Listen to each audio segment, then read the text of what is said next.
of the Urbandale School Board to order. And Mary Beth, can we have a roll call? Yes. Sarah Geiser. Here. Stacy Anderson.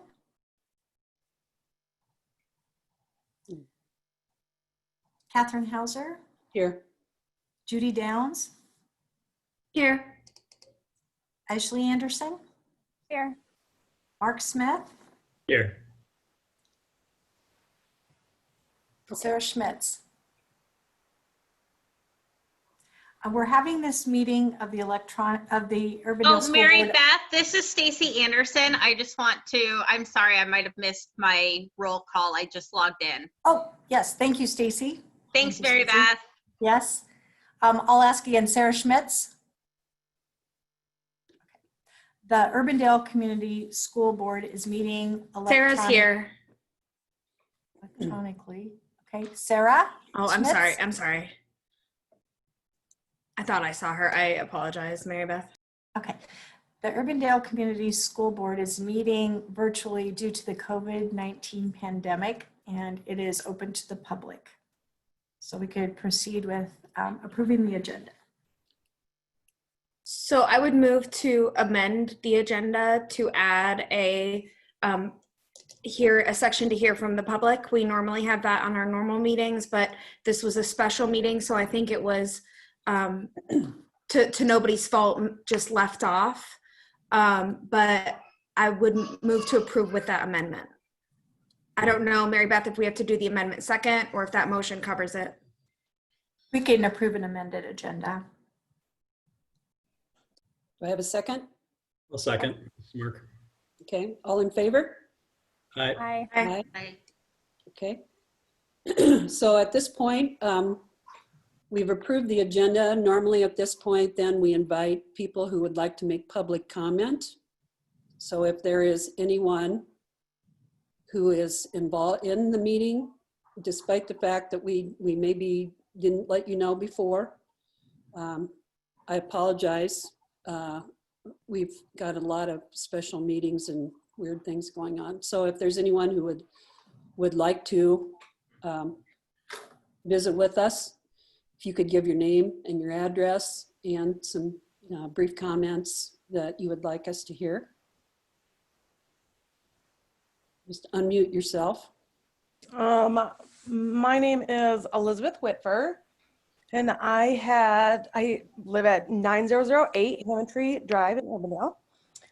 And I had composed a letter because I did not see that there was a place for the public to comment.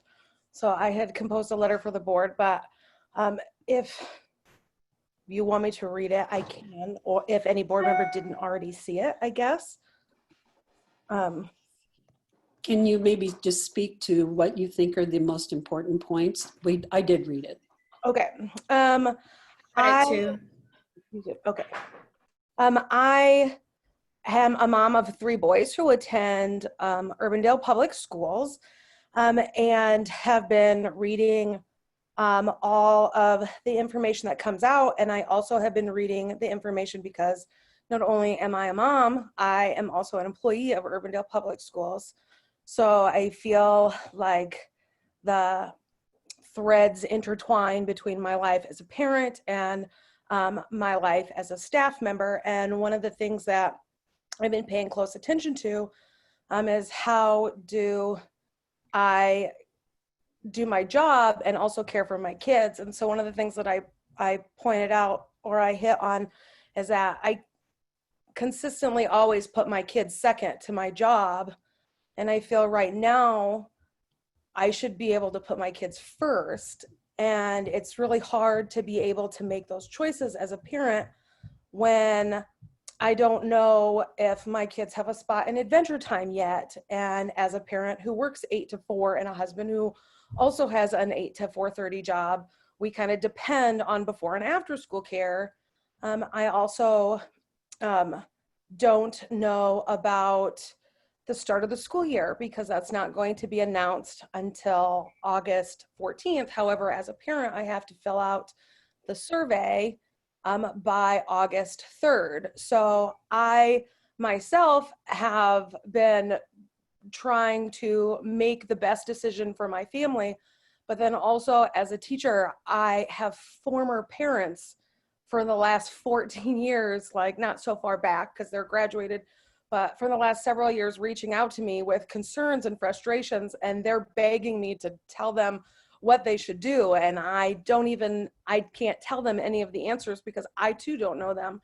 But one of the things in particular is the new proposed hybrid plan, which was the main part of the letter that I proposed. The rotating A-day, B-day, A-day, B-day, A-day, B-day schedule is very concerning for me as a parent, because if my kid was in the Monday, Wednesday, Friday, Tuesday, Thursday group, that's really hard for me to find care for my child.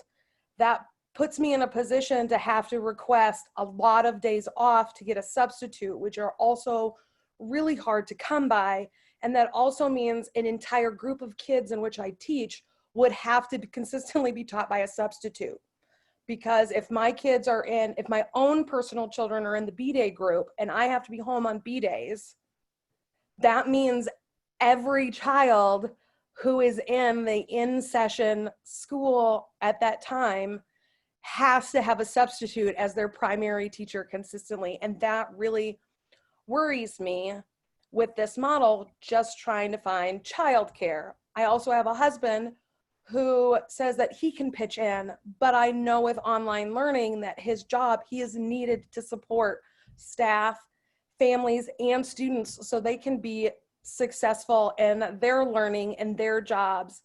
So it really is concerning for me, this rotating model, especially how if there's a holiday on a Monday, then the next day is like the A day, because that makes it increasingly hard to plan for.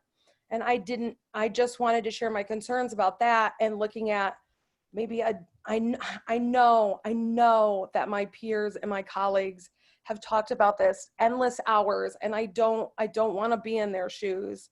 But as a parent who has to plan consistent childcare and also do their job, like the families that I have talked to and myself, this rotating schedule of every other day is just really hard for working parents. And I didn't know if there was another model that was, choice B or something, things like that. So that was my main part, is trying to do my job. Again, I said my job before I said my own children. That's just us as educators. Like, I need to make a choice for my own children, but I'm constantly thinking about how I do my job first. And this model, I feel, really makes it hard for me to do my job, and makes other families that I've talked to really hard to find a plan to do their job. Thanks, Elizabeth. Hey, Maggie? If Maggie wants to talk, you need to unmute.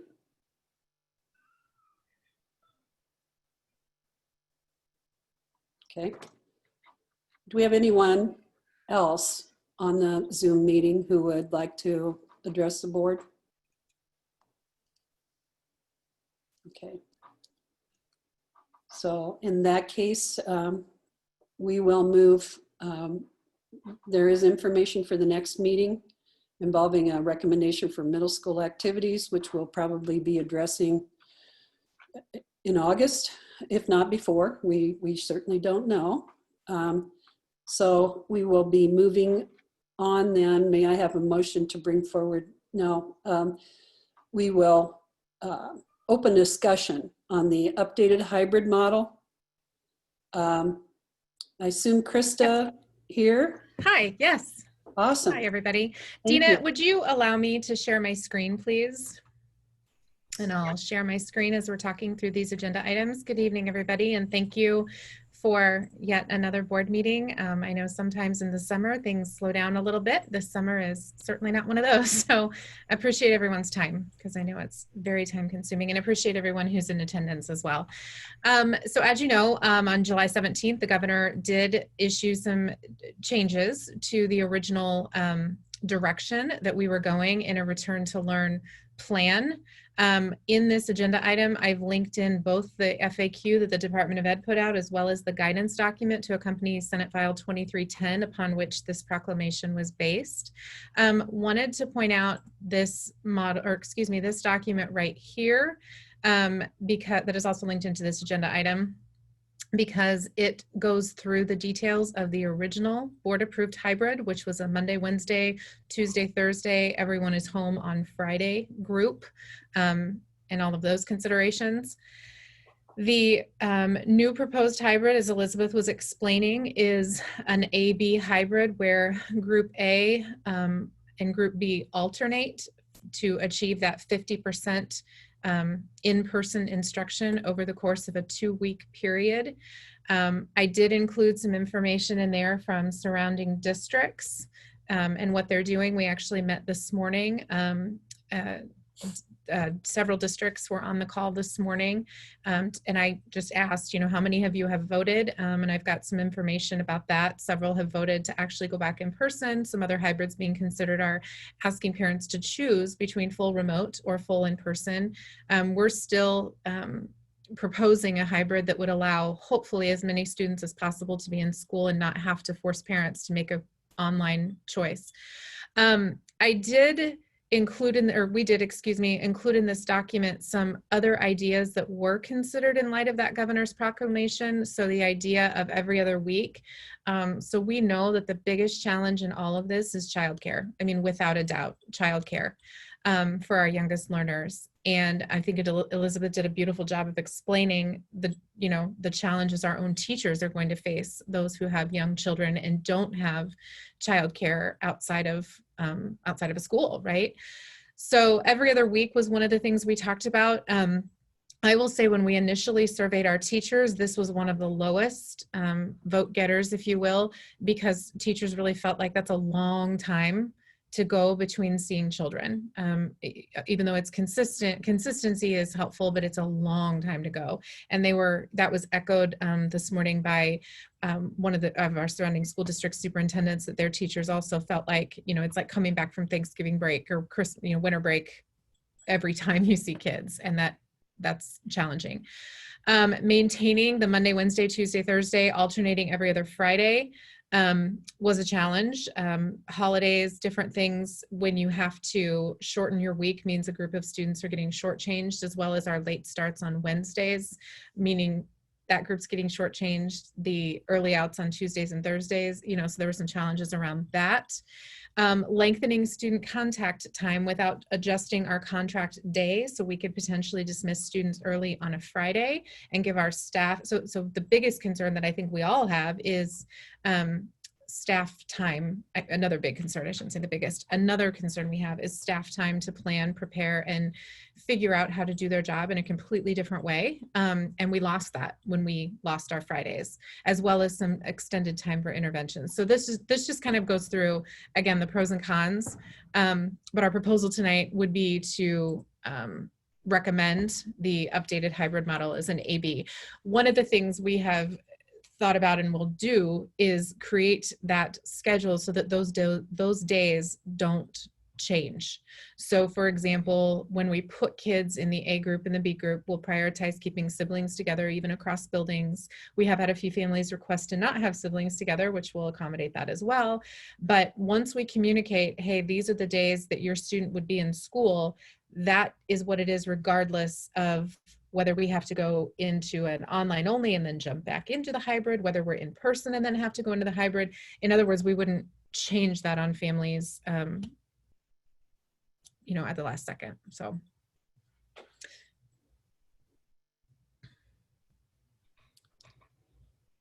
Does anyone have questions or clarifications?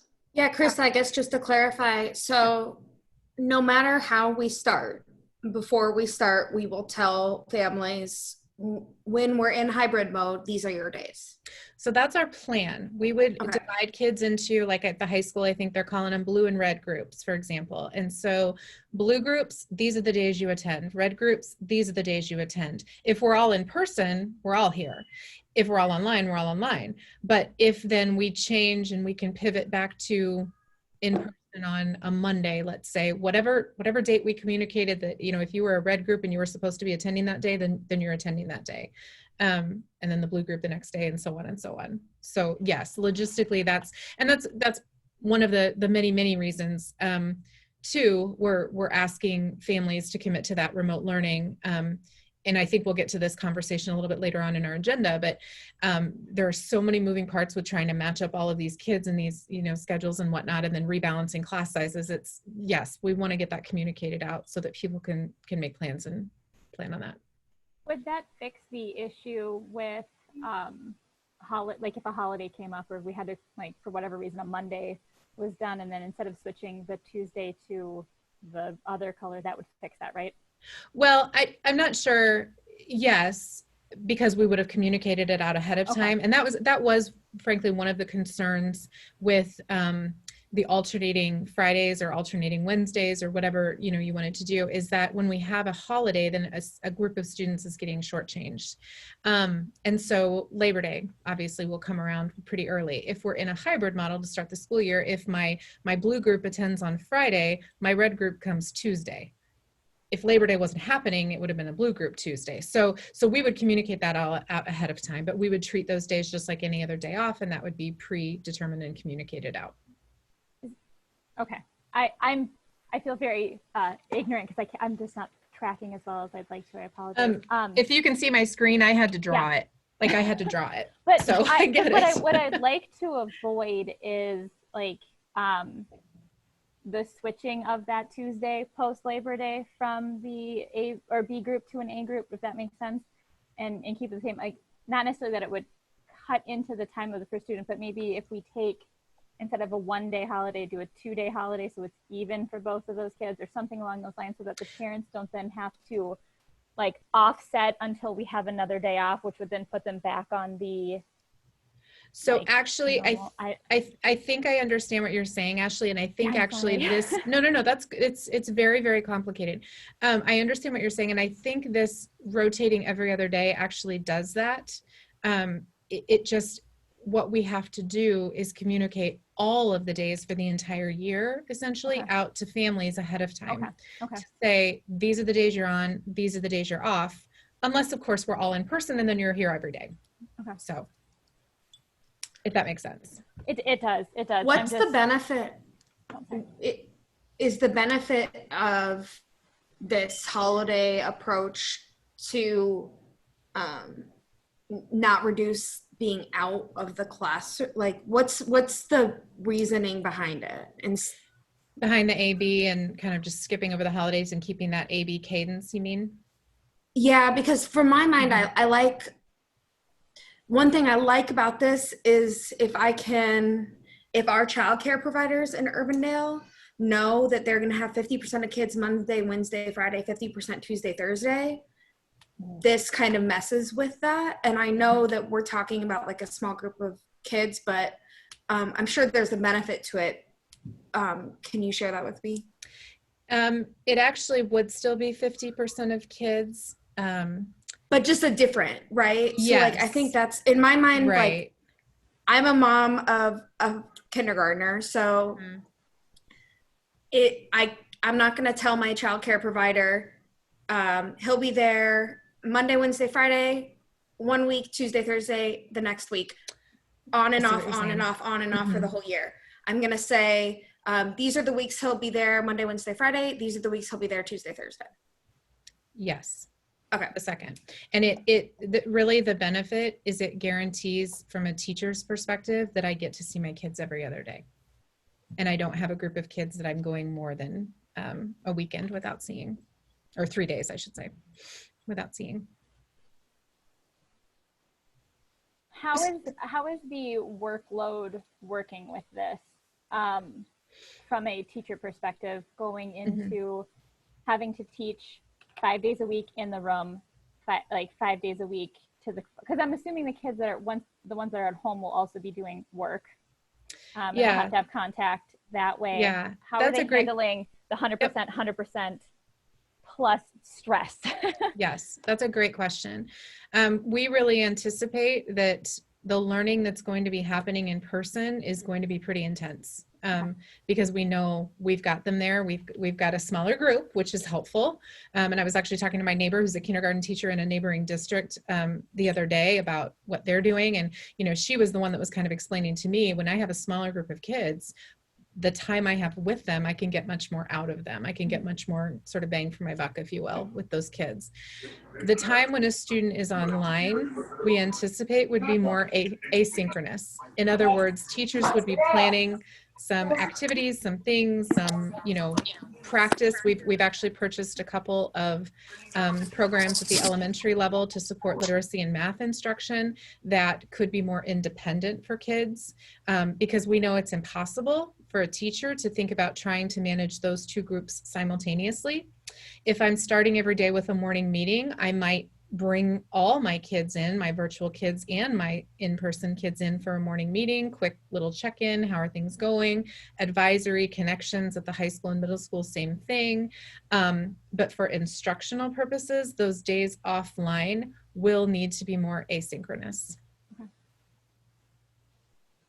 So Krista, that was a little bit of my question as well, Mhm. but I'd like to know what will be the expectations for all. So I know you said you could do this, you could do that. I really feel strongly that there should be, you know, this, at least this minimal piece of expectation. And even if it's asynchronous, how can they have some, and even if it's like a 20-minute morning meeting or something like that, how can they have some face-to-face time, especially for our lower elementary kids, that they're just not on their own? I mean, I understand secondary. I think those, you know, those kids, you can give them what they need to get done and accomplish. They might just need an first virtual office hour or something like that. Yep. But I'm thinking a little bit differently for our elementary students. Yep. So that's actually what we're working on now, is what those expectations are, because those do need to be consistent throughout our district to make sure that all of our students are getting a very similar experience. We have good data, ideas, plans for how to handle those kids that are at home that day having to do that work, if there are expectations of them hitting, like coming to a morning meeting, like any of those things for the kids that are in a daycare program where the daycare can't follow through with individually teaching do we have a good handle on that end of it? So right now, in fact, we just talked about this morning, because as you know, we're on day 5 of Rolling Green, which is great. I mean, like, those teachers have been absolutely amazing and are bending over backwards to do everything they can to accommodate their kids' needs, which is so great. We were talking today, we have a couple of kiddos that we're kind of working with still because we're not getting engagement. And so there's a student assistance team, building assistance team process that we're using to reach out to those kids. Carrie's been heavily involved in that. Those teachers right now are doing some evening flex time, if you will. They on Thursday and Friday, they reached out to families individually to kind of learn their situation, get their needs, to try to figure out, you know, what we can do to support what you're talking about. And that's why I guess I kind of shared that the learning on the days home is much more asynchronous, because we know that students are going to be in a variety of situations where they may or may not have that support, and, you know, flexibility will be the name of the day, or the word, you know, in terms of that. Are you hearing from those teachers then, because I know that they're fully online at this point because of the waiver, is it sounding like it's going to be, I'm probably not choosing my words right, so I apologize, but like more manageable to either go fully in person or fully online, and the hybrid is just, because like they have fully online, they have the time to put aside on Thursdays and Fridays, you know, to find time to connect with those students. Whereas if they were fully teaching at the same time, I don't know if that time would be necessarily available type of situation. Is it? And that's I'm why not in our, using the right words. but I get what you're saying. I get what you're saying. When do teachers find the time to do all of this? Yeah, that's my It's a big different way of concern. working. Yeah. And so in our original hybrid model, you'll remember we had those Fridays, which were, days when all students were home, and we had big chunks of time for collaboration, for professional learning, but also for student intervention, for reaching out and working with specific groups of students that we needed some additional support. In the model where the kids are expected to be at school, or 50% of the time, we lose that. And so maintaining like our late starts and our early outs at the high school, for example, which is when a lot of that stuff takes place, was something that we also realized we needed to do, which again makes some of the alternate models a little trickier when certain kids are always getting shortchanged in terms of time, because the day is either shorter because of a late start, or longer, or shorter because of an early out. So I think there are pros and cons to both models. So the pro of a hybrid is that I get to get my eyes on my children, and I get to have them in the classroom, and I get to work with them directly, which I think for the majority of students, I'm not going to say for all, but for the majority of students, that's a better educational model. It's also the one that I was educated for as a teacher, and I prepared for and have practiced with as a teacher. The con, of course, is I'm juggling different plans. I'm juggling, a plan that I'm implementing for those kids that are here on this day and this day. And then while they're at home, I'm also trying to provide some things that are purposeful and meaningful. So we're getting, good use out of that time. Online only, the pro is my plans can be a little bit more manageable, perhaps. I'm not trying to juggle all these different things. The con is I don't have my eyes on kids. If a student is disengaged or doesn't log on, there's some time that I'm going to be tracking that down and working with that family and all of that. So it's really difficult, to say. I do know in that initial survey, when we were throwing different hybrid models out for students prior to that for teachers prior to that June 29th board meeting, when we brought forth the original option for you all, priority, the AB was far and above the most preferred. Now that was when we still understood that it would be a 4-day a week, not a 5. But there were 2 different variations of the AB, and those were by far the top vote getters. Part and parcel with that, I also was wondering, for when we have kids in school, whether it's full-time or we do the AB model for hybrid, there's going to be situations where if they're in the lunchroom, we're going to need more supervision just because of how we're doing. If we have kids in a hallway situation, there's going to be more supervision. Do we have enough staff to do, because I've been listening to other districts where they know they don't have enough staff, so teachers are going to have to, there's a question of giving up lunch periods in order to make their own eating time to make sure kids are having enough eyes on them at any given moment. And I want to make sure we have enough staff to accomplish the goals. And if that's something we should be thinking about looking at. Yep. So, and I would invite Lauren to weigh in a little bit here, because I know he's been engaged in some conversations with our UEA reps. I know at the I've been much more intimately involved with high school, middle school, in terms of specifics around planning. I know they're working really, really, really hard to avoid giving up that duty-free lunch and have some ideas about how that could work. We've talked about, things like hallway supervision. We've talked about, it's not atypical, for example, for a teacher to be in the halls in the morning and, greeting kids. And we've even talked about how and where to spread out teachers who don't necessarily have a first period, who maybe that's their planning and they could be in the hallway, maybe a little bit of extra time, as opposed to a teacher that has a first period class and would need to get in their classroom and make sure that kids are distancing and whatnot. So I know that's stuff we're working on. We've talked about things like hiring permanent substitute teachers.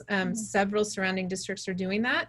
We're still working through the finances of that, but we may be bringing forth a proposal to do something to the board, of course.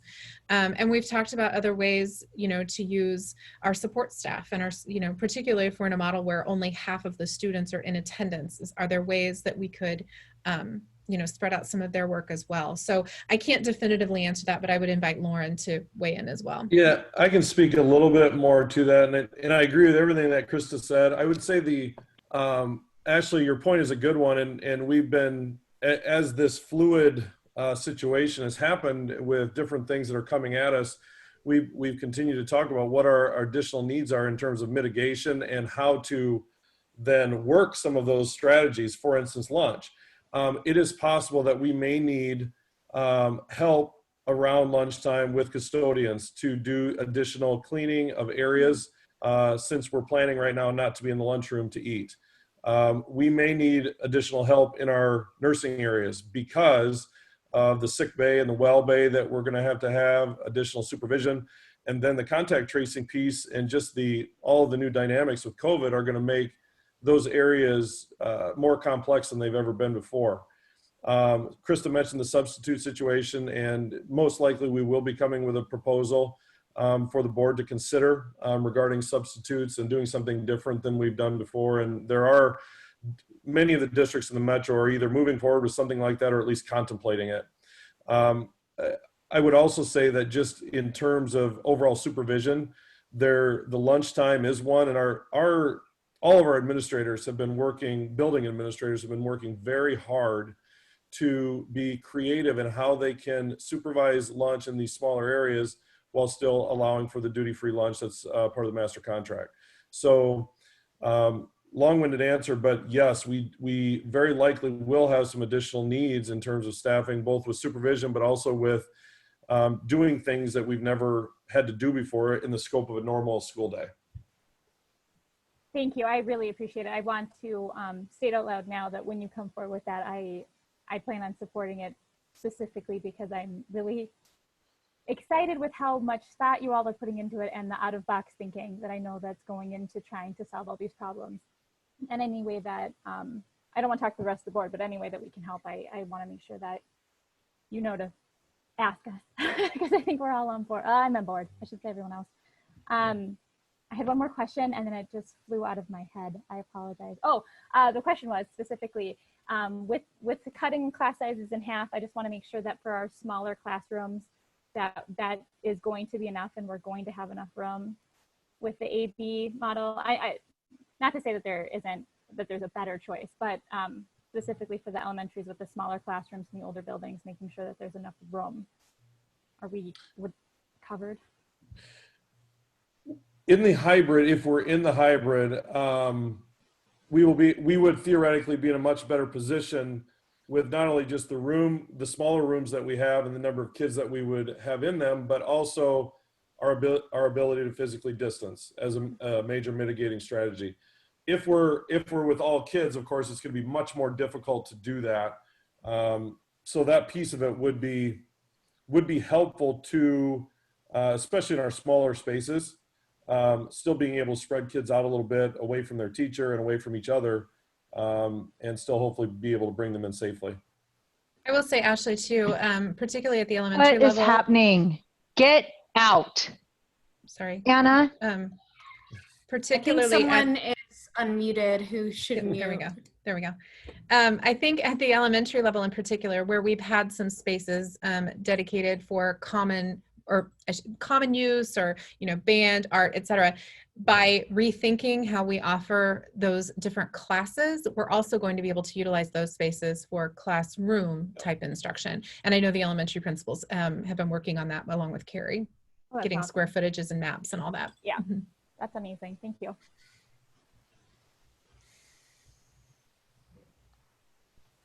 We have any more questions, discussion? Want to make sure everybody gets their ideas or questions covered. One of the things that just keeps me up about this is consistency. And we were talking about this a little bit beforehand, but I'm worried about what the governor is going to say tomorrow and that's going to change this plan. Thank you guys so much for your hard work. I think that it's important for us to acknowledge that that no one wants any of this. Nope. And nor do we think that they're foolproof 100% optimal plans. None of it is, because we can't create that. We don't have the power to create that. I'm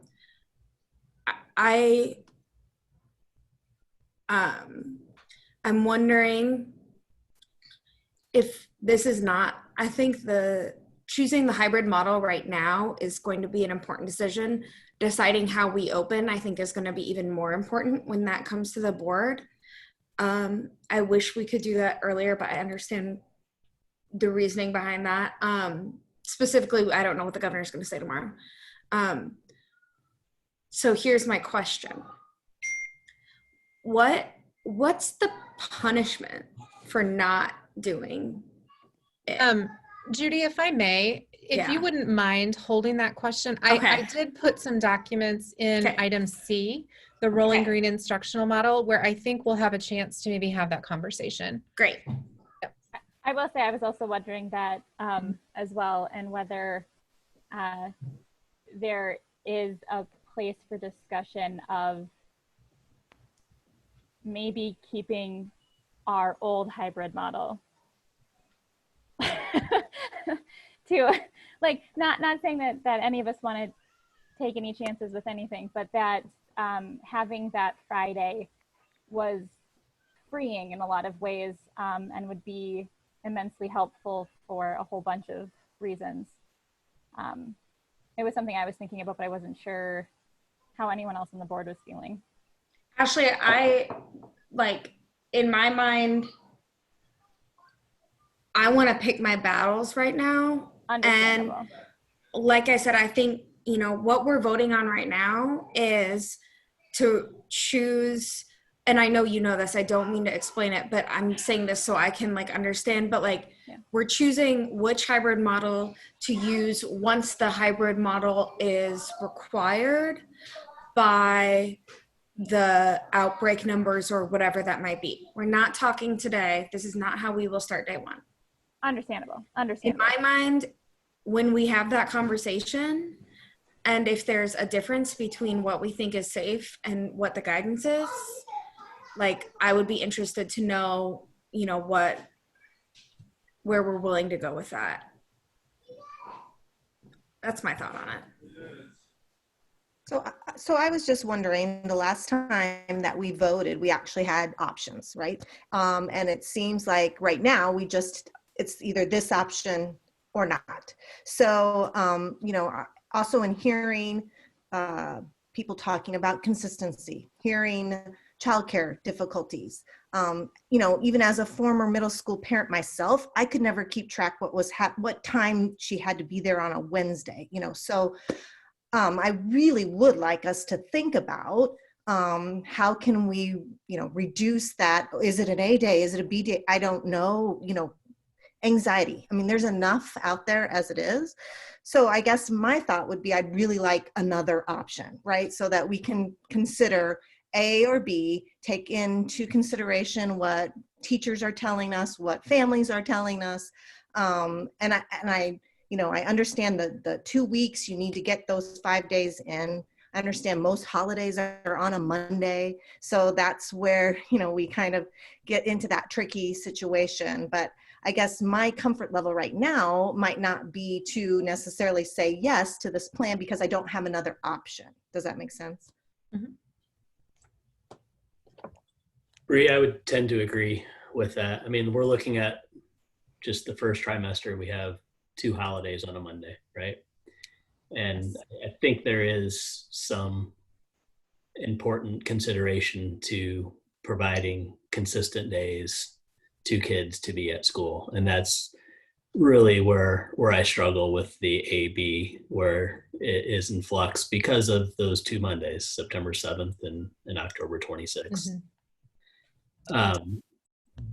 So that's, you know, I know we didn't really have time to vet the Monday, Thursday, Tuesday, Friday type of proposal. But I too would like to see some other options. Mm-hmm. And along those same lines, I think you mentioned that you would like to still keep those early outs for high school or late starts, you know, mm-hmm. And I guess thinking about alternating Wednesdays would then not shortchange anybody because then they would, you know, have that every other Wednesday. So I guess thinking of that Wednesday option as opposed, you know, might be a little bit more consistent for families. We did talk about that, the cadence, and I would have to go back and look exactly at the calendars. So in middle school, you're absolutely right. Those Wednesdays are every week, starting a couple weeks into the school year. And so it would be an alternating basis. At our elementary level, we do it twice a month. And so there is the small chance that the same group of kiddos would get, that shortened time each time. But, then again, over the course of a longer period of time, can we make up for that, essentially? Does the con of that outweigh, or the pros of the other things you're talking about outweigh the con of that? Yep. Yeah, we have practicalities to Yep. always. Yeah. And I'm worried sometimes we lose sight of what is actual real world and practical. And not to say there hasn't been a lot of thought that has gone into this, there has been, but we need to provide some sort of consistent message to our stakeholders. I think one of the things I've been struggling with articulating is, like, for so long, the expectation of you as educators and administrators have been to provide this number of hours, this like quantity of education, and for it to be as even as possible. And I think and this is me as a board member saying this, when it's not represented by literally any leadership or anyone else, but like, I think the goalpost is a little bit different this year. And I wish we could work in that world where equality of time in the classroom, it is not as important as a safe environment for everyone, and something that actually works for families so that they can keep their jobs this fall. So I know that that's an altruistic statement, and it doesn't change this policy. So I guess I would support in general Brianna and Mark what they're saying. I struggle because that just moves the answers for our families to later, and planning for our teachers to later. But also, what are the chances that tomorrow, I mean, do you guys have any knowledge about what she's going to talk about tomorrow, and that's going to change it too? No, I mean, we jokingly placed some bets. I mean, in jest, kind of threw out what we thought. No, there really isn't a sense.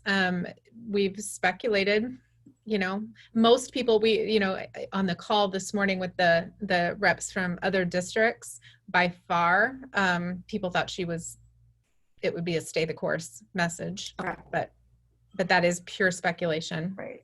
Well, and even having a decision tonight, I mean, we're not saying we're going to start in the hybrid model. Right. So, that's not that decision that we're making. And that's what families are anxious about, right? Sure. Yeah, you're right, Brianna. They want to know if they're in person, if they're online, or if they're going to have to juggle days and figure it out. So, I think, I guess right now, making that decision on which hybrid doesn't really matter until we know what we're going to start. I will just remind the board, 2 items from now, when you talk about rolling green, it will matter, because at this time, unless we get another approval or the board chooses to disregard the governor, next Friday, we will possibly be doing something different.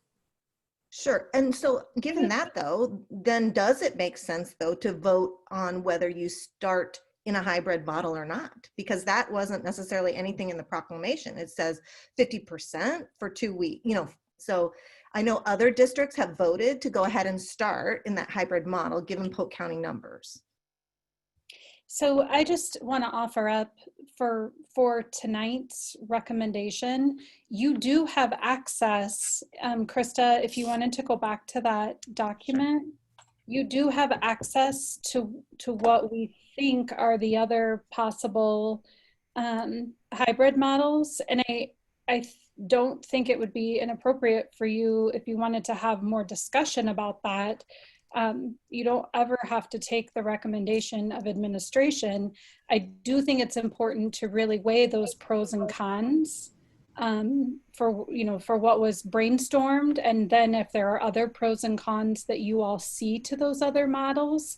But you can see right there in the document the other things that have been considered. So I'm just throwing that out as a possibility that I think you may be able to make a different decision tonight anyway. And I will just say to that point, although it's not written here, it's kind of the same thinking. The Monday, Wednesday, Tuesday, Thursday with every other Friday, if we were to move that every other Friday to Wednesday and we had like a Monday, Thursday, Tuesday, Friday, the challenge with that is our high school early dismissals are Wednesday and Thursday. So your Thursday group, which is a consistent group, would always have a shorter day. What we could do is move your late starts to Fridays, which would require a new calendar approval by the board, but that would be one way to address this. Meaning you could have a Monday, Wednesday, a Tuesday, Thursday, a rotating Friday, and move all of your late starts to Friday. And then you would be on that cadence of every other, instead of a group of students getting kind of a shorter time each week. This is Sarah. I have a quick question. In reference to what Brianna was saying, we do then have to make a decision tonight, correct? Well, Sarah, and what I'd like to speak to is just, and I know this is a little further down, but to Polk County Health Department's recommendations, we shouldn't be opening schools or considering that without a 100-person case count in Polk County with a decreased downward trend for 2 weeks. And I would be thoroughly surprised if we weren't granted another emergency waiver by the Department of Education, considering cases are trending upward, not downward. So there's no logic or rationale for not granting that emergency waiver. And so I think given that gift of extra time, administration, I can't thank them enough. They've been so diligent and put in so many hours of labor and love into this project.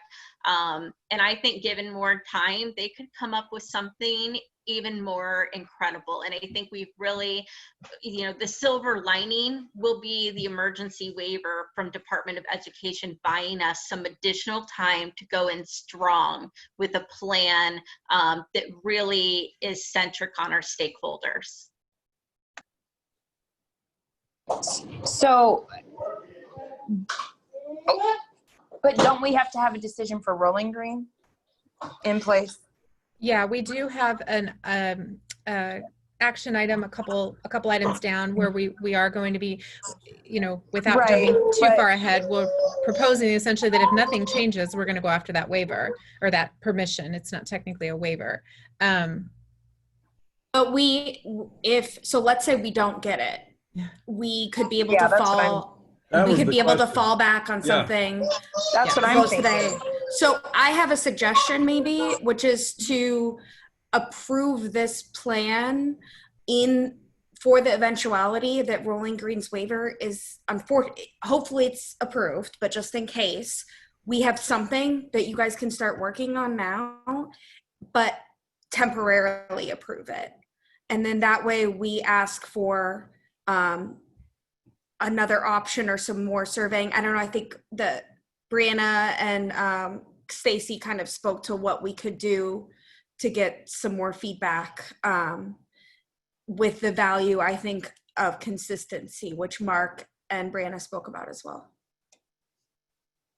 Would that, and this is just a question because Judy, I appreciate you for speaking on the subject. My question would be, if we did that, would that lack consistency for our families if we said, okay, because we have a town hall plan tomorrow and we say, okay, we're going to do this model we've selected, but then 2 weeks later come back and say, oh, wait, we changed our mind. We have to change everything around.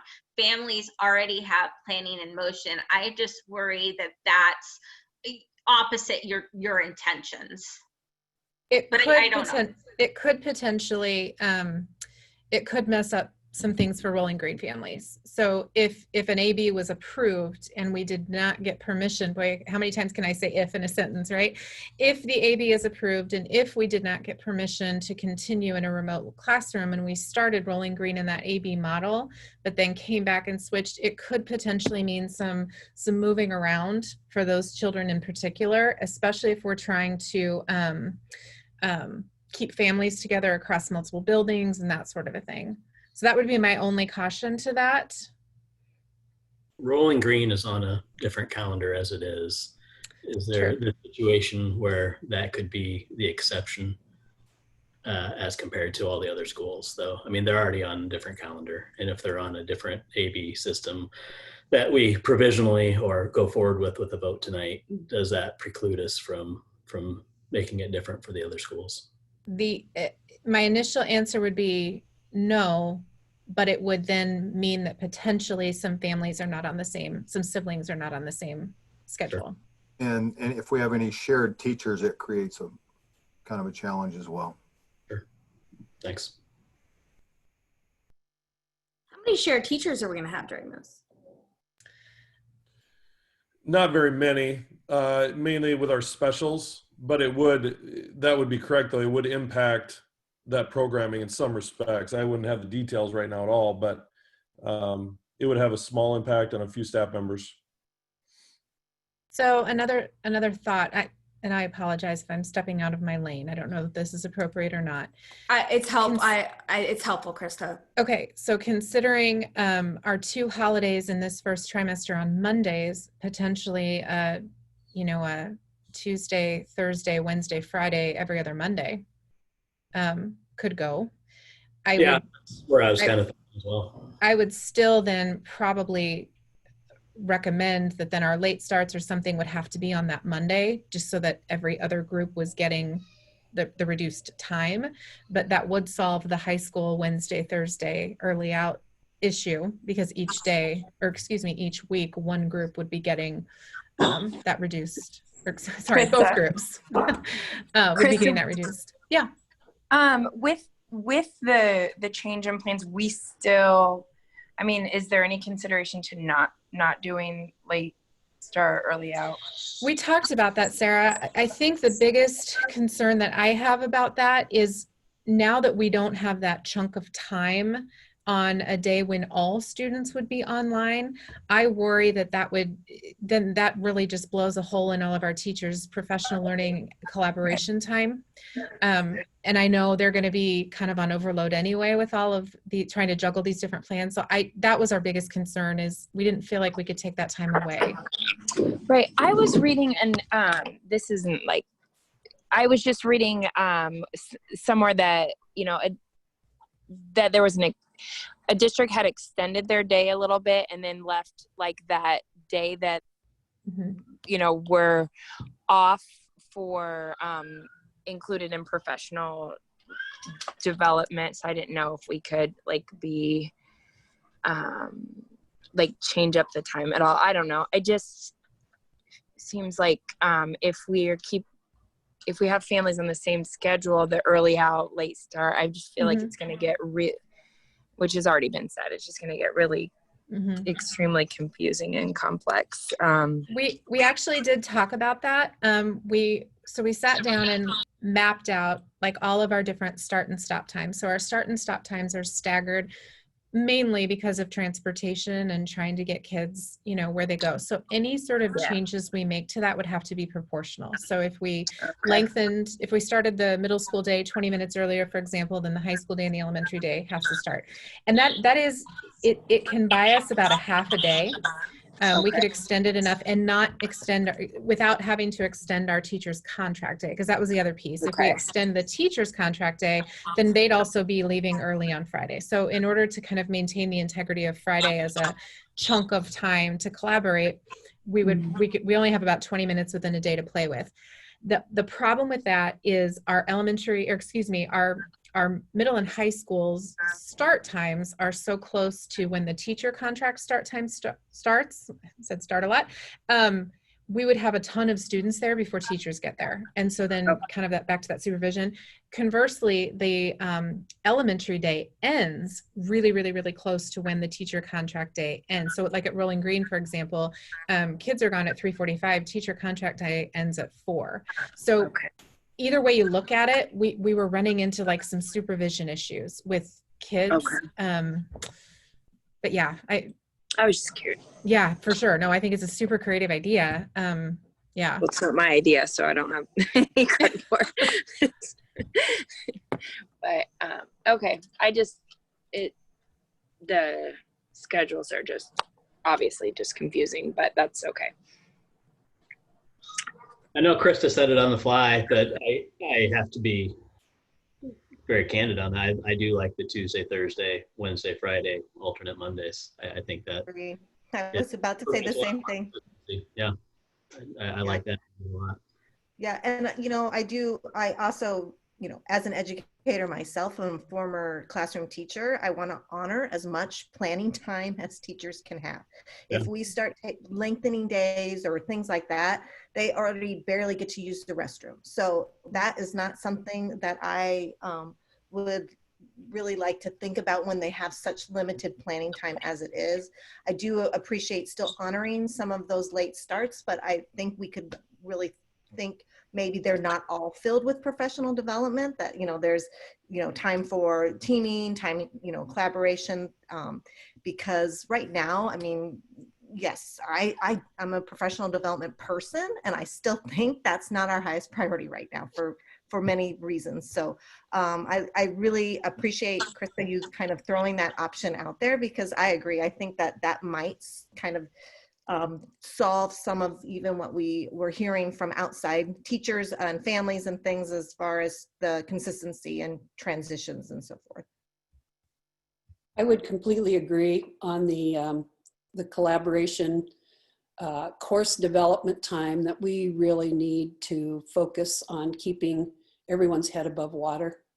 And I would assume that that's exactly what the PD would be, is trying to facilitate using the technology appropriately, trying to have people collaborate to say, look, I did this worked for me. And if we don't incorporate some time to, if it's not a full day, which is really sad, because I think it could do remarkable things. I also would like to say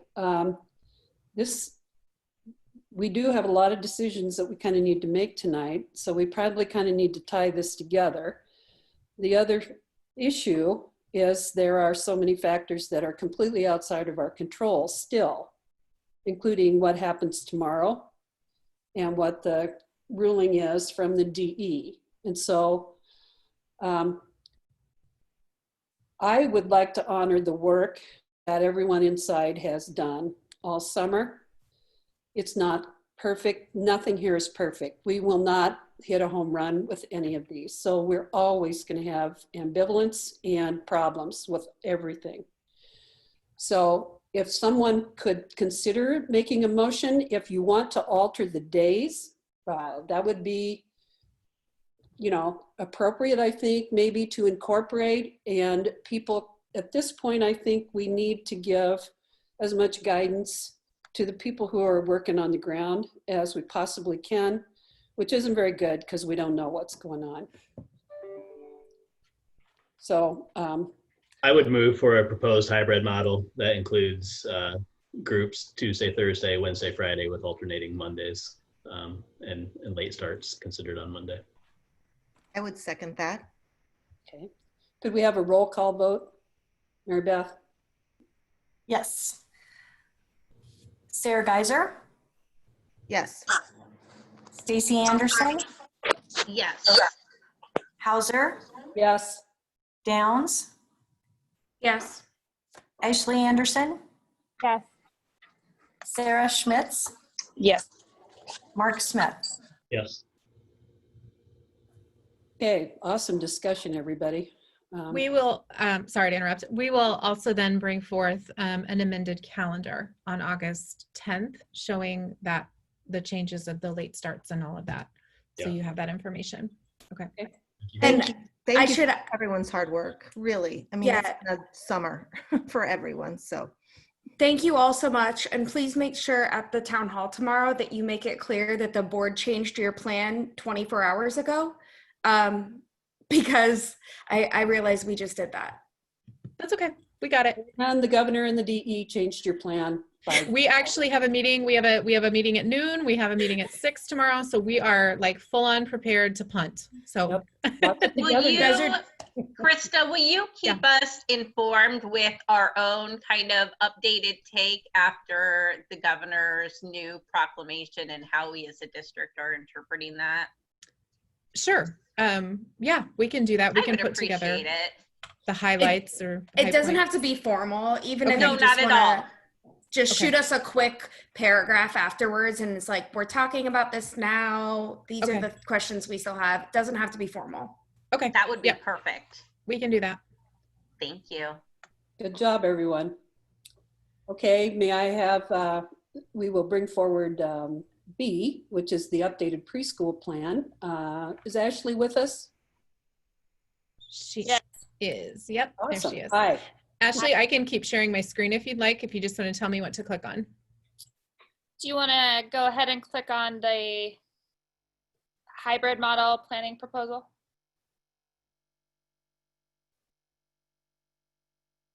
Okay, so I'm going to have kind of the opposite conversation. Our proposal for preschool is if the district goes to the hybrid model to keep preschoolers attending 5 days a week. I'm able to do this. I've been working hard, my team and I, of going through numbers. We've been having lots of cancellations this year, more than we've ever had.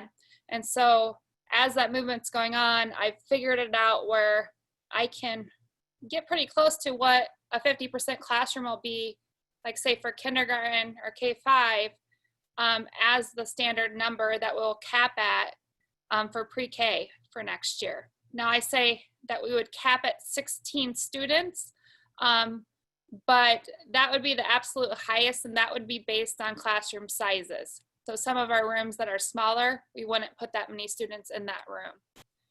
What this would also, it'll help with, I think most of our families that are canceling, there's cancellations due to, you know, health concerns and things like that. But I would say the majority would be for those little ones of trying to figure out what they're going to do consistently with those kiddos, especially in Urbandale, where we have, you know, limited early childhood daycare centers. That's the reason we provide the full day and provide the childcare in Urbandale already. The other thing is when we've talked previously regarding the concerns with hybrid models, with our preschool program being, you know, a huge percent of it supported by parent fees, this will help us keep the consistency with parent fees, so we're not having to constantly adjust at the end of the month based on how many days they're in person or not.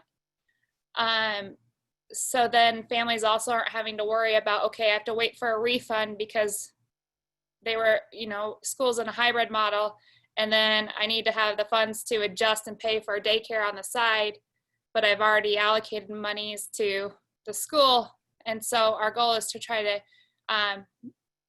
make that less complicated for families and to help support them that way. I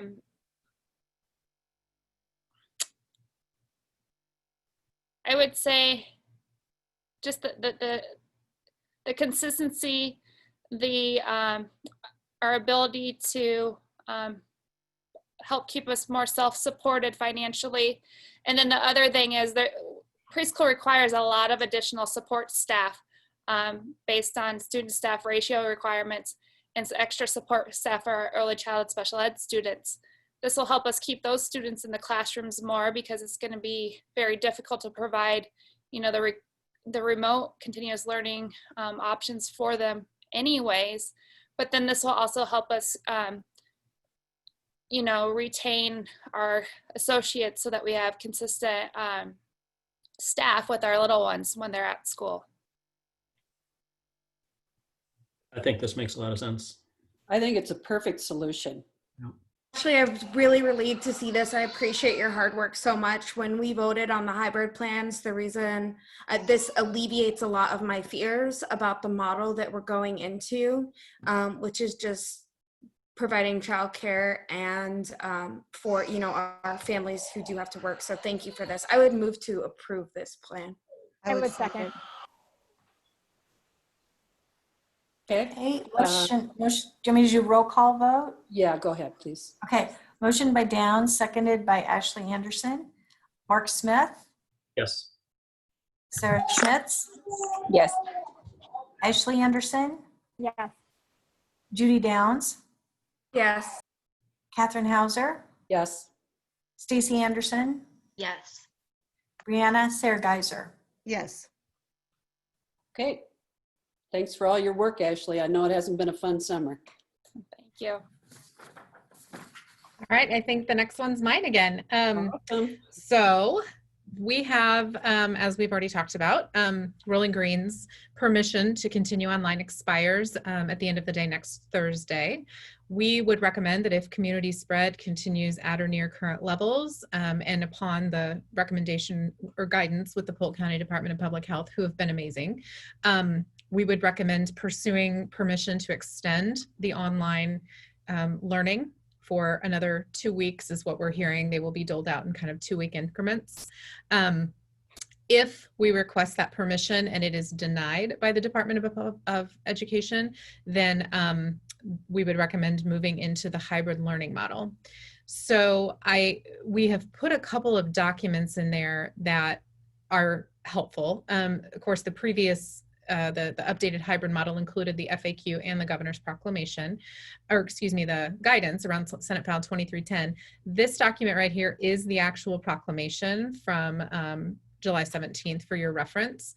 And then here is a document that sort of outlines, let me make that a little bigger for everyone, the history of where we've been with Polk County Department of Public Health and kind of our decision making leading up to the start of the Rolling Green school year.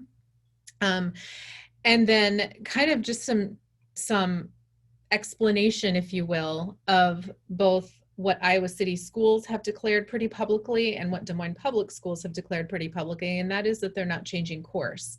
And I linked up here, sorry, I should have put these in the actual agenda item, but I linked in here a statement that Iowa City Schools put out, as well as the article that kind of recapped what Des Moines is doing. And upon closer examination of those, they've said they intend to pursue that permission. What they really haven't said is what happens if that permission is not granted. And so there are some intended and unintended consequences of defying an order like that. And Mary Beth just today received a presentation that Margaret Buckton had done. Margaret Buckton is a lobbyist on behalf of the Urban Education Network, Rural Schools, did a beautiful job of sort of explaining Senate File 2310 with also some sort of caveats about how different people are interpreting different things. So again, it goes back to what we expect to receive next week. But really, the intended consequences of defying a governor's order and kind of just saying, no, we're doing what we feel is right for us and our community, is that we're sending a strong message to the governor, to the legislatures, about local control and prioritizing local control and local context and decision making. It also prioritizes the safest learning environment, health-wise, for our students. I mean, those are unequivocally intended consequences. Unintended consequences, and this is what has changed a little bit. It's not so much that it could jeopardize the funding for our district, but it could jeopardize our accreditation, which could jeopardize our credit. So they could not recognize the time that we're in school, for example, the hours and days that we're in school. Which at the elementary level and middle school level, where students aren't earning quote unquote credit and getting classes put on a transcript, I think we could all feel really good about the instruction that we're providing them, whether or not the state recognizes that or not. I think at the high school level, it gets a little bit trickier, a little bit dicier when we're talking about credits and transcripts and prerequisites for college and that sort of thing. So just wanted to throw that out there for this table, or for this group, and for your own discussion, to the points that were brought up earlier about what happens if. So I also think it's important for the board to understand that the governor and Department of Ed have basically removed the local county health departments from decision-making process. And that's big because we've had many individual meetings with them. They meet with us weekly, all 5 of their people. And we're basically being told, don't listen to your county departments because they are just employed by the county supervisors. And basically the decision-making groups are the DE and the Iowa Department of Public Health. So that's a real challenge because I couldn't agree more with what Stacy said earlier. You know, the numbers are highest they've ever been. We still believe too that you need those 10 to 14 days where the trend's dropping. So that's a concern for us because we still meet with them and yet we're kind of getting leveraged by the DE and the Iowa Department of Public Health. Can I ask a quick question? Regardless of what the, not regardless, but say the DE comes out on the 3rd or near the 3rd, continuing the long line of decisions that have already been made, are we going to continue working with Polk County Health since we have such a good working relationship with them? Just to get their opinion and then hear from them. And I would speak in terms of the work that we've done so far, the guidance that we've got from them, which has included the Iowa Department of Public Health as a part of what their recommendations have been. I would also say that for sure we're going to continue working with them because the processes that we're going to have to utilize once we bring kids and staff back in terms of contact tracing and quarantine and such is all work that we're going to be doing with them. Dr. Watson can speak to that currently with the work that he's done with them with activities and how essential that is to us making good decisions about when do we need to quarantine, when might a building need to close, things like that. We have no other guidance right now from the Iowa Department of Public Health other than to continue to work with our local county on some of those issues. We part of the many questions we've received for the town hall tomorrow are about, you know, what happens if a positive case is identified in contact tracing and whatnot. And Lauren has a great process that he'll be explaining that involves Polk County in terms of our decision-making matrix and what we do and all of that. So I will say today on the Zoom with other school districts, you know, they have not worked as closely. And for that, I'm very thankful for Rolling Green and us sticking with that early start, because I do think it's given us a bit of a strategic advantage, if you will. Not that it's competition, but we have just really, they have worked through some stuff with us that's been amazing. thank you. I appreciate it. I love that we're working so closely with them because they have been so helpful. And I just wanted to make sure that was going to continue. So thank you. Okay. Oh, sorry. Can I just, I was on mute, but I would just want to say thanks to Krista for that. It's really good to know and keep those things in mind, because I think not tonight, but I think we will have to seriously consider those consequences that you spoke about. I would move to approve extending or requesting for a continued waiver for Rolling Green. I would second. Okay. Could I interject one more thing? I'm sorry. Sure. Go ahead. Again, I would appreciate that. Appreciate the approval. I think that's certainly what we are all thinking right now too, based on Polk County. It's then, if the request is denied, the comfort level with going into that hybrid model, because I do think that is sort of a barometer then for starting the rest of our schools. And I know we're not officially voting on that tonight and want to wait longer, because again, our desire is to get kids in schools if we can safely. But just wanted to kind of throw that out there as are you then all comfortable with moving into that hybrid, if that permission were not granted? So Krista, may I ask, and I'm really comfortable that I have a good understanding of what's going on, but on the town hall meeting, I just want to make sure that that's something that I worry could easily get misconstrued, is about how we are moving forward, and that we are in fact waiting on those emergency waivers. Is that going to be something at least for Rolling Green. Is that going to be something that's discussed with parents at the town hall? Yes. So we actually have some slides where we're going to break down different pathways. So the parents that are choosing remote learning for the semester for their children, and then the pathway that has children with the district in terms of what instructional model we're going to be in. And so we do have a couple of places in there where we reference what is happening right now at Rolling Green, and can also then speak to that we will be looking to extend that, because some questions that have come in are, what are the decision-making criteria? Like, what are the metrics that you're using? And right now we can't answer that because we're sort of at the mercy of the department in terms of that online versus not online permission. But giving folks a sense of, right now, at this moment in time, the Polk County Department of Public Health is telling us that transmission's widespread and we should be seeking permission to go online, I think is helpful for people in terms of gauging what that looks like moving forward. Does that answer your question? I don't know if that was a good job of answering your question. No, it does. That was a perfect answer to my question, okay. That we're being clear that there's an official announcement that's formally to follow. And just knowing, I think, where we're headed with Rolling Green will give parents, like you said, a good barometer of what to look for. So you gave a terrific answer. Thank you. I'm not comfortable, Krista, if that means we would have to enact this plan 12 days from now. Yep.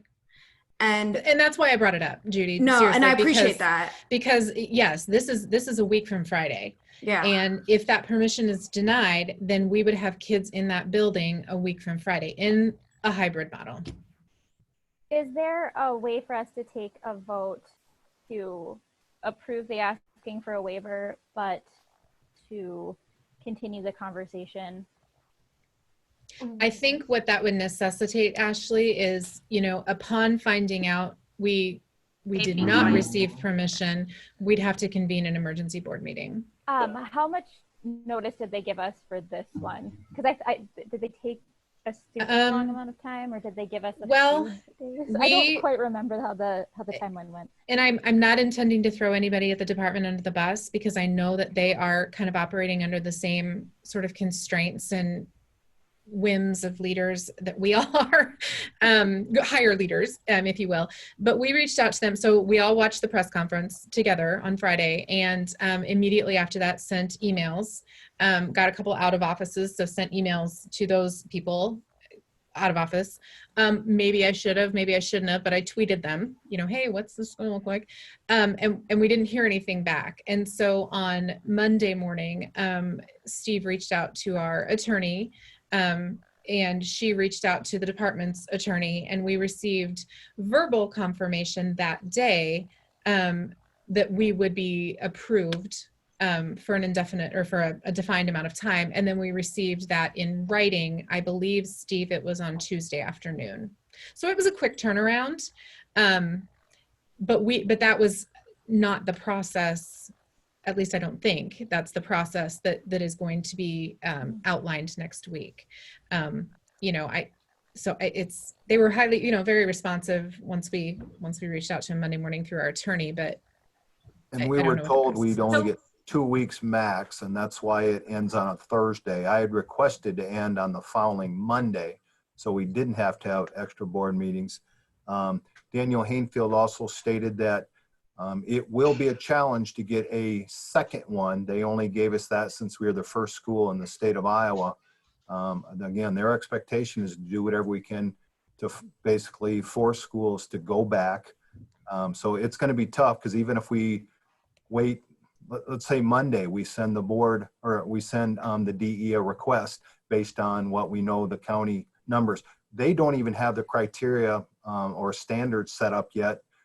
They kept talking about, well, there'll be a form you can fill out and there'll be criteria.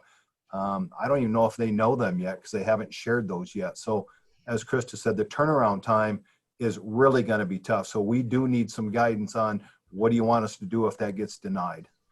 Right. Here's so that's the thing, what I was don't gonna want- ask. If it gets denied, will we have another board meeting to then decide what to do before moving forward?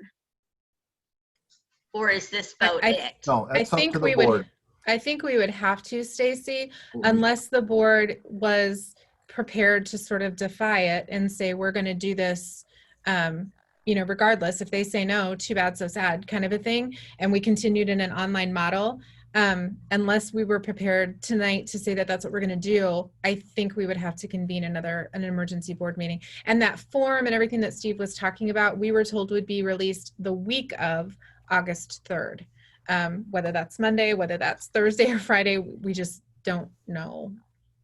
I'm very willing to do an emergency board meeting with you guys. I think it's probably good for us to keep that in mind, and we can all kind of keep it on our radar if needed. I don't think where I'm at right now, Krista. My gut check is they're going to ask us to send Rolling Green back and experiment with our school, because even though we have this waiver, we would still be the first school back, right? Yeah. Or at least, Yeah. So we're still, we're not going to be a sacrificial lamb for the whole state, is where my gut is. And like, kind of, you can see my anger is right now. So like, I agree on the special, to interject, Judy, I agree on holding a special meeting. But I also think it's incumbent upon us to provide the administration a little bit of guidance as far as which way we're leaning, whether it's to ignore any order or the administration needs some preparation time. We already changed their hybrid model. And if I could interject, it's not just us, but I think it's important for our families. If we wait to hear from the DE until Monday or Tuesday, and then you have a special meeting Tuesday or Wednesday, that's them knowing Wednesday what's going to happen for their kids on Friday. Yeah. That being said, I think we could also bifurcate our motions here a little bit. First step being, for the permission to seek permission to continue the Rolling Green and remote continuous learning environment, and then make an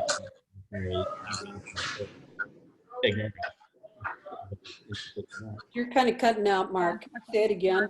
I think we can bifurcate our decisions here as far as making one motion to move to pursue the permission to continue Rolling Green and remote continuous learning environment, and then make a second motion discussions if we get denied. Mark, it's just during your second comments that you're cutting out. We got the first part about the motion to accept doing another extension, but then the second part, we didn't hear you. Yep, the second part is just a second motion as far as if we get denied. So I would think that it would behoove us to do two separate motions rather than roll into one right now. If you're making a motion to bifurcate the motions, I second your motion to bifurcate. Is that what's needed to get the ball rolling? I don't know that we need to bifurcate it. How about I do this? There's already actually a motion on the floor. Well, can you rephrase the motion, Judy? Because I think you said waiver and it should be permission. You know what I'm saying? I would move to recommend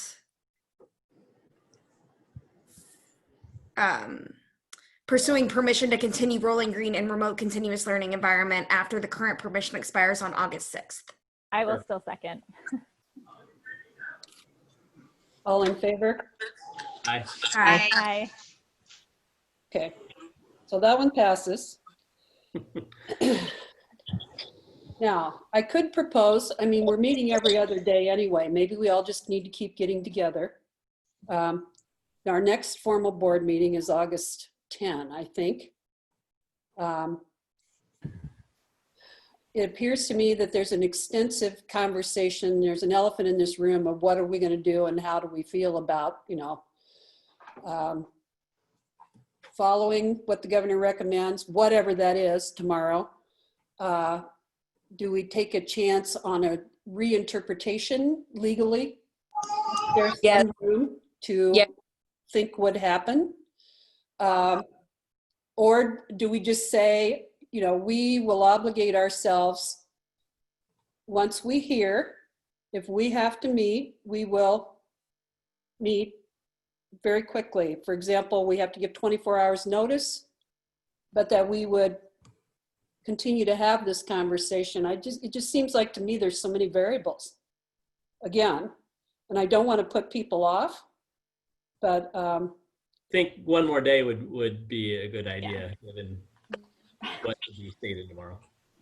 I think it. So you're saying, Mark, wait to hear what is said? Yep. yeah, and since we're on an every other day, it'll be Friday. Or a hearing and board meeting. So that'll be fine. Yeah, see you guys later this week.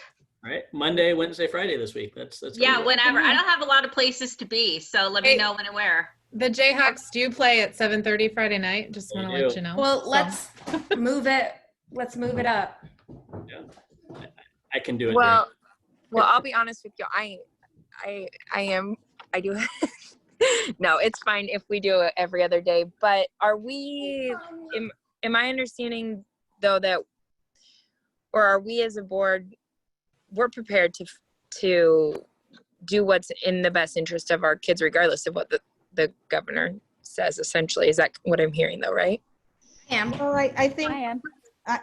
I am as well. I think we're going to need to think about that because there's going to be a lot of unintended consequences, and it's not going to be the black mark against Rolling Green. It's going to be against Urbandale.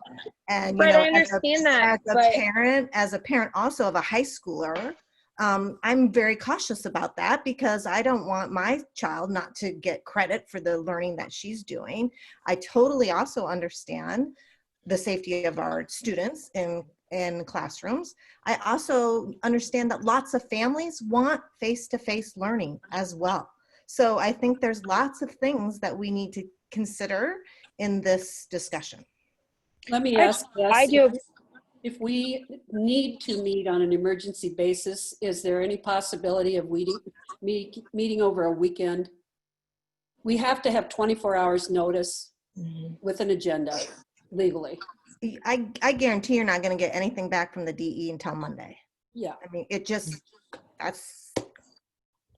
I think that we should do our due diligence and do the bureaucratic red tape and reach out to the Department of Education. I think our numbers in Polk County more than substantiate our request. Reopening may be viable for rural communities, but it's worrisome for Polk County.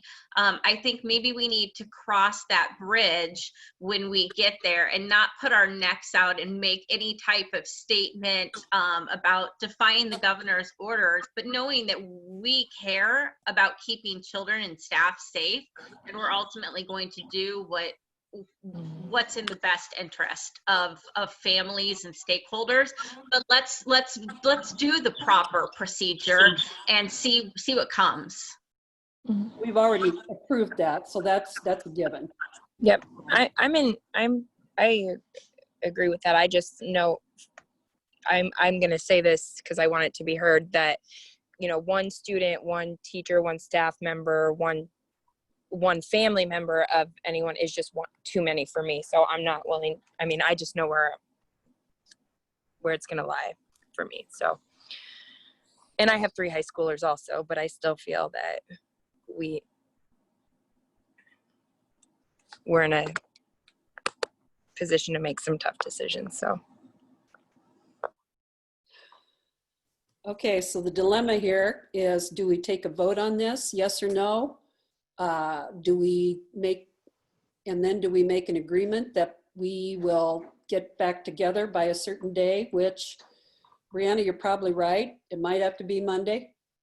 I don't think we take a vote. If we take a vote now and the DE reviews our waiver, I don't know if that strategically is the right move. I agree with Judy. I think that's a lot of foresight on her part I think that's very strategic, and I agree with that. Let's make a commitment to have a meeting on Monday. Okay. So may I have a roll call, a motion? There's not, right? For The what? motion would be that we make a commitment that we are actually going to have a special meeting on Monday to reconsider all these issues.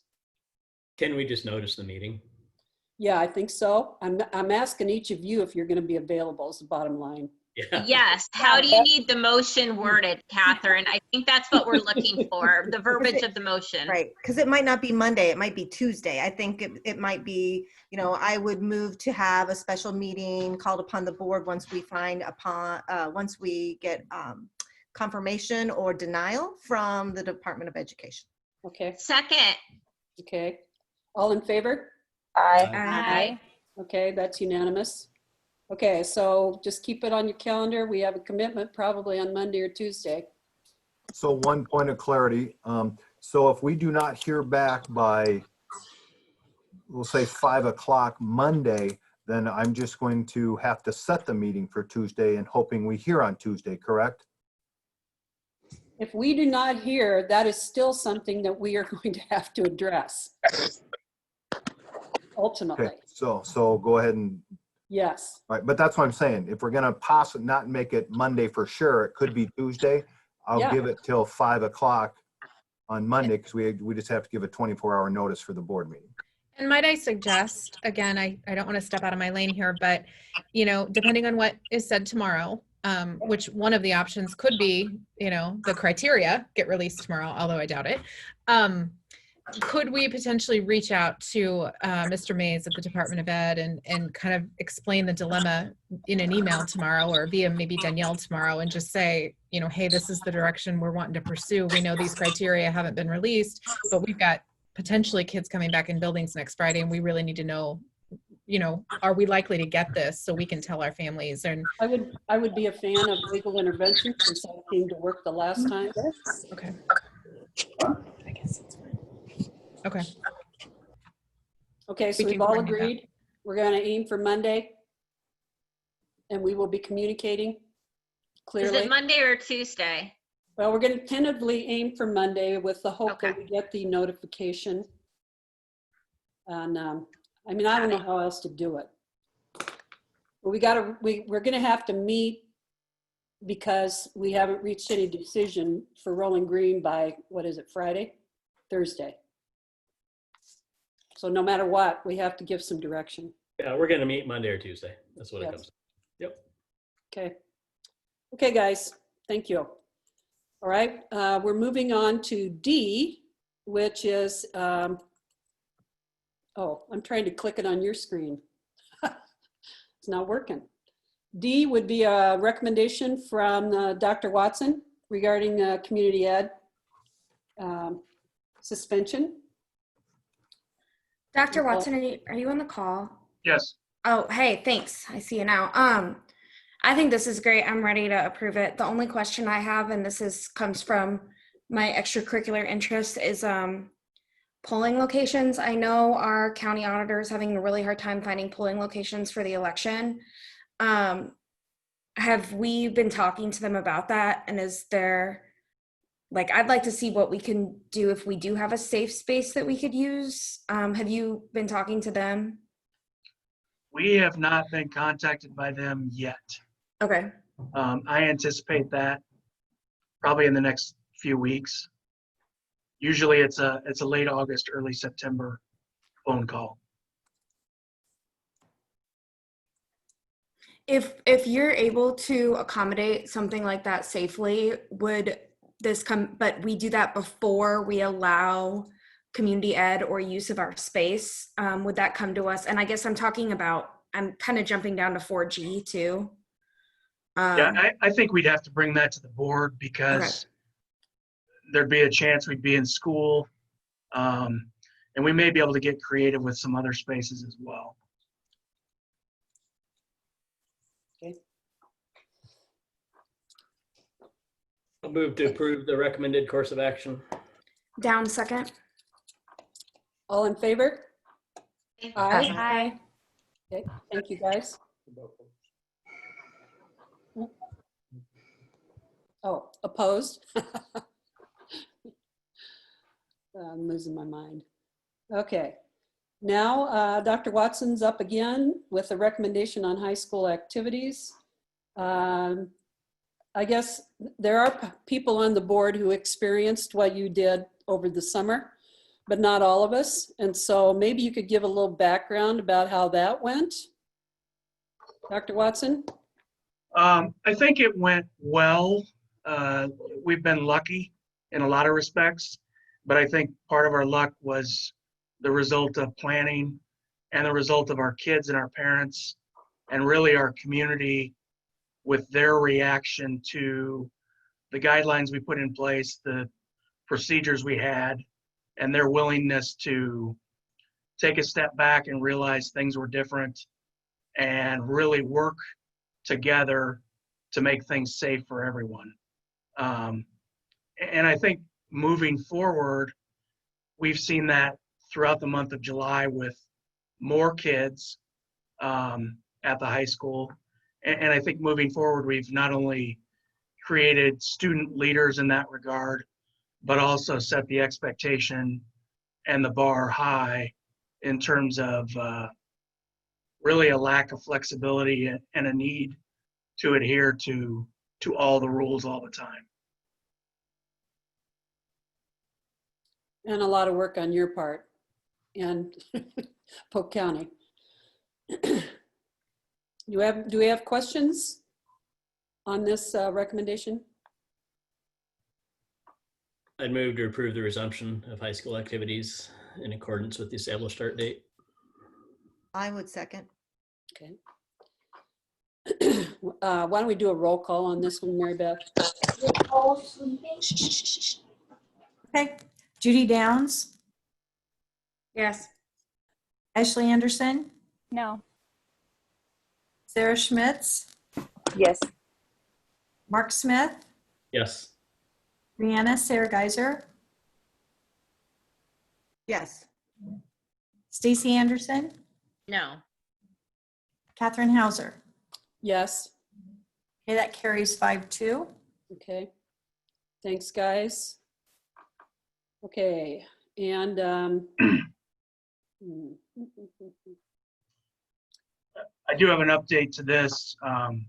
We received guidance today about 3 o'clock from the High School Athletic Association and the Girls High School Athletic Union that they have stated that regardless of the learning model a district is in, they will consider students eligible, and it is the individual school's responsibility to make that determination if they'll allow participation or not. So this recommendation is essentially to allow participation in activities 7 through 12, regardless of our learning model.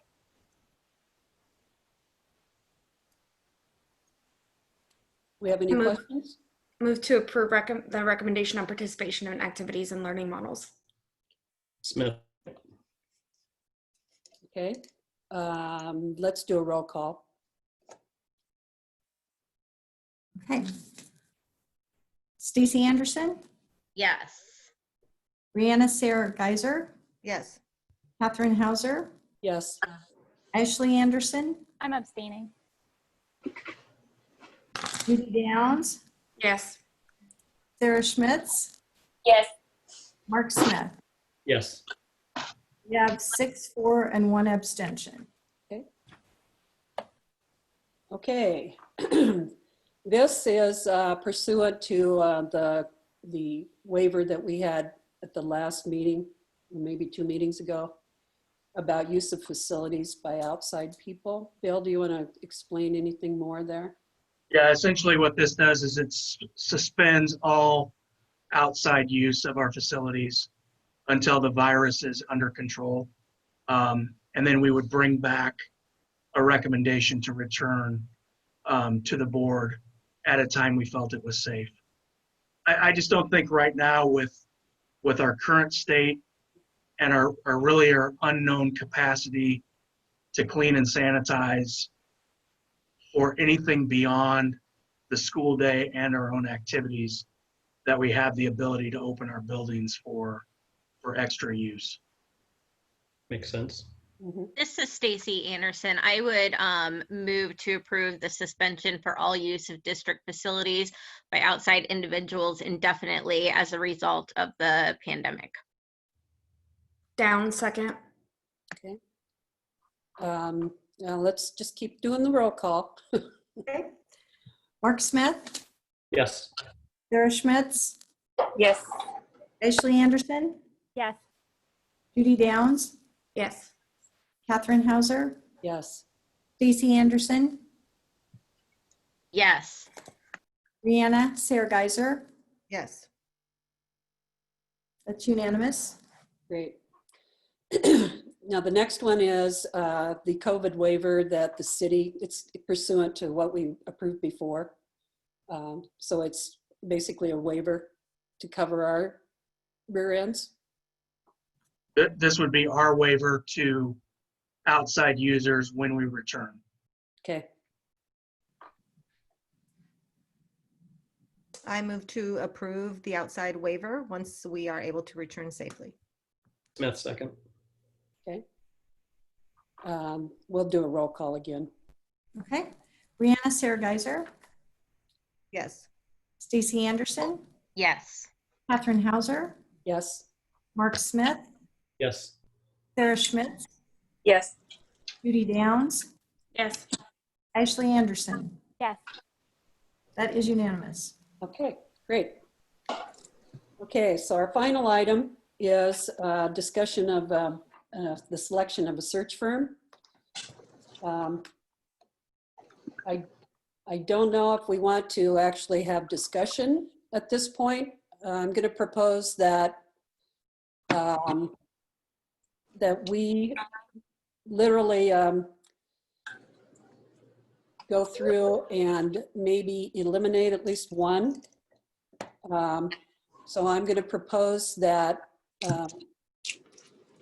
maybe you pick number 3 and we do a roll call and then have a discussion maybe on the other 2, whatever's left. Is that acceptable? You're saying our third choice option. Yes. Okay. Anyone have a problem with that? I'm prepared to state that I think McPherson, the second presenter, that we, based on board discussion, eliminate them from further discussion. Okay. I think it might be good if we, oh yeah, go ahead, second it. You want? Okay. Okay, let's do a roll call vote.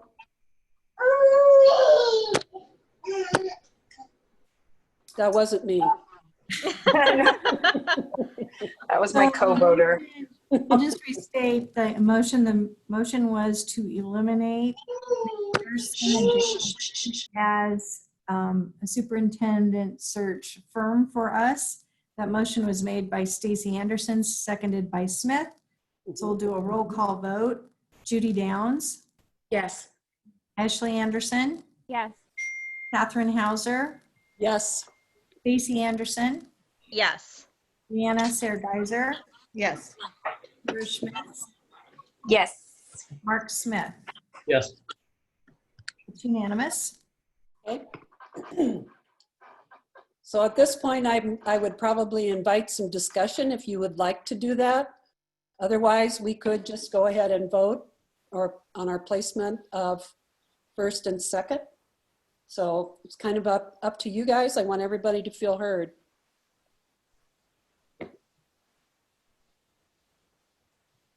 Could we go around and say who everyone's first choice is? Sure. I would love to have a little discussion, Judy, if everyone else is up for it. Sure. Okay.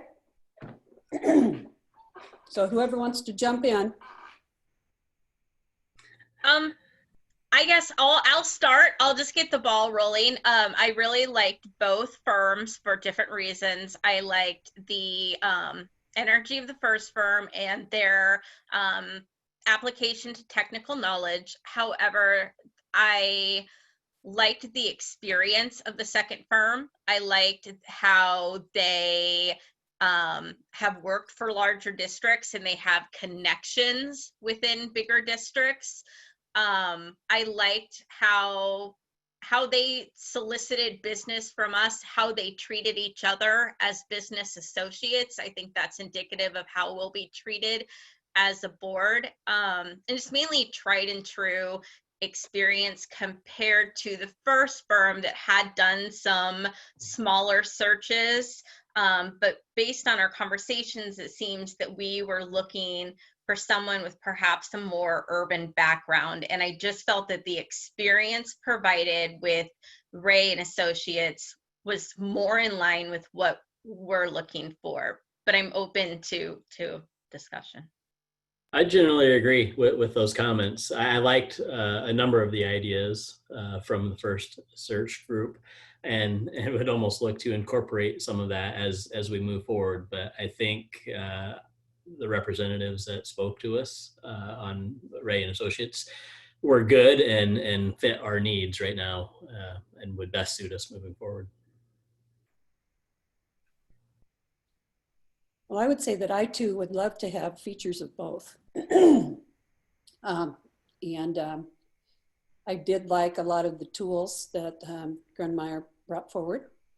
I agree with Stacy on the breadth of the pool and the experience, and I really like the fact that we had a young female who's going to work with us. And I do think there will probably be some involvement with Ray and Associates once he gets over having a newborn. So, you know, there'll be somebody at the head of the firm there that probably would have been in on the discussion.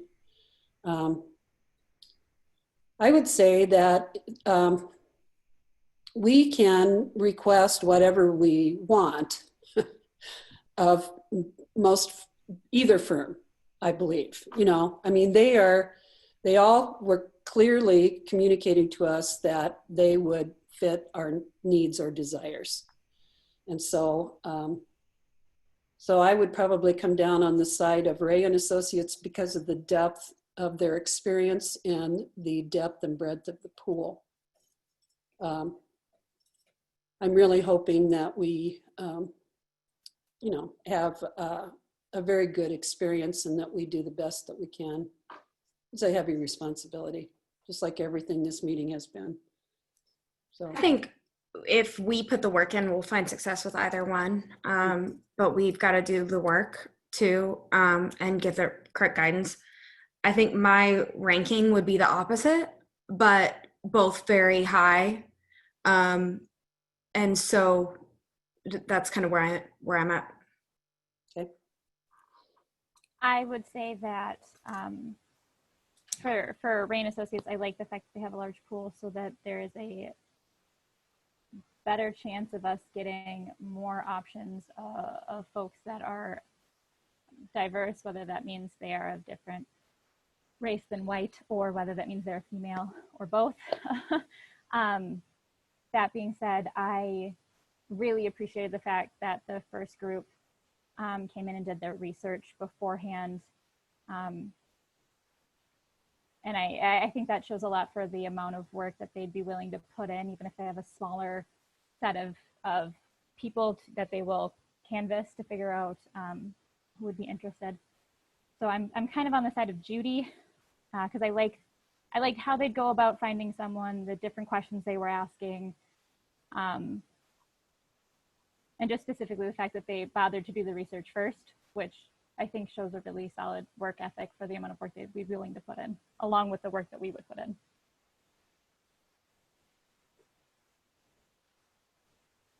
I would tend, I think, to agree with what most people are saying. I do appreciate what Grunmeyer has with their innovative thinking. And they do have lots of different, their rating tool, some of the different data sources that they pull from. I think who better to know more about a quality superintendent than somebody that's heading a department at a university on superintendency. So I think somebody that's still young and in the field and doing that work could be very beneficial to us. But again, I would agree with all of the comments that have been said, you know, as far as Ray and Associates as well. And I also agree with what Mark was saying is I'm sure that some of the things that Grunmeyer talked about, like the mixed interviews and things like that, Ray and Associates would probably be willing to try out for us. So I probably fine either way, really. I did go back through my notes, and because we were all kind of tired by then, but I just kind of randomly wrote through, and the approach, I think, to the heterogeneous groups, he did bring up. I mean, I had it written down. I didn't retain it fully. There are also, although he didn't demonstrate them, there are also a number of tools that Ray and Associates offered to bring in, as far as feedback forms and data. I liked from both of the firms that they were prepared to let us know about every applicant. I have had some feedback from IASB that sometimes there's an issue that people don't like. They don't feel very good that it wasn't transparent, that they didn't necessarily know. I like Catherine, is that feedback on a specific firm? No. Okay, just No, on the just a process in question. general. Yeah, the board presidents bring up to IASB, in retrospect, I wish we had done da-da-da, or that we had. So I was encouraged from all of them that they wouldn't eliminate people without letting us have some sense of who applied, and I would hope, no matter whom, they would be able to give us feedback on how or why maybe they weren't included in a final field. And so I think all of them would actually do that. Sarah,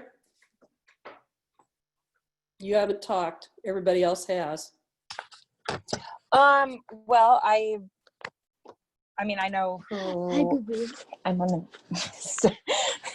I know who my selection is, and I'm pretty much in, agreement with, I feel like some of my, I'm looking at Ray and Associates as probably my top choice, but I wouldn't be, because I think that we can get, sorry, my daughter's right here, so I'm having Please don't apologize. So, with that being said, I'm pretty much in line with what everyone is with, the thoughts that I think we can get what we are looking for out of them. And they were just, I appreciated that I feel like they're going to be able to put our vision into play. So. Okay. Sorry. Sarah, Ginny was literally screaming bloody murder about an hour ago, so you are fine. These are happy noises. Well, Catherine, I feel like there's a clear leader. Yeah. I'd move to hire Ray and Associates as our superintendent consulting firm. Casey Anderson, second. Okay. Can we do a roll call?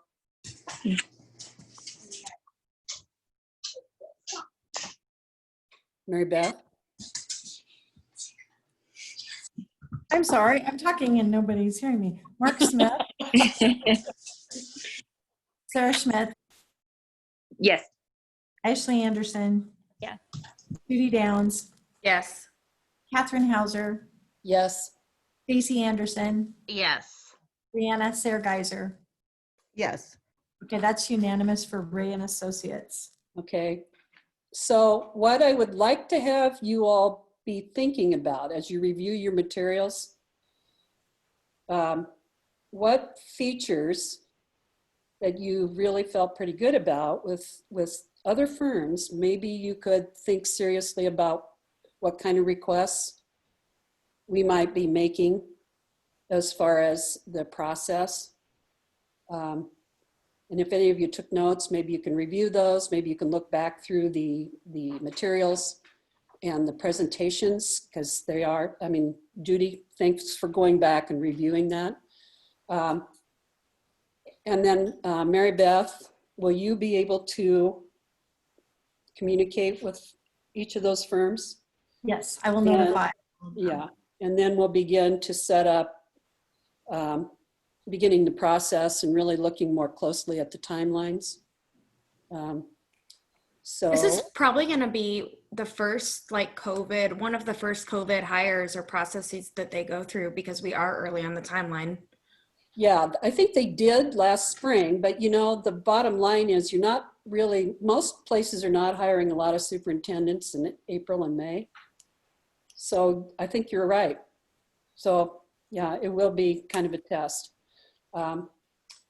Can I just say really quickly, whoever suggested that we start recording our meetings and putting them on YouTube, it was so helpful being able to go back and rewatch different parts of the presentations. And whoever decided that on that before I got on the board, thank you. Yeah. So nice having that transparency, but also just being able to review is just great. Yes, and you know, I have gotten some very, very positive feedback from people actually being able to see what we do and see what we're trying to do. And so that's been a blessing from the Zoom part and being able to record. So do we have anything else that we'd like to talk about?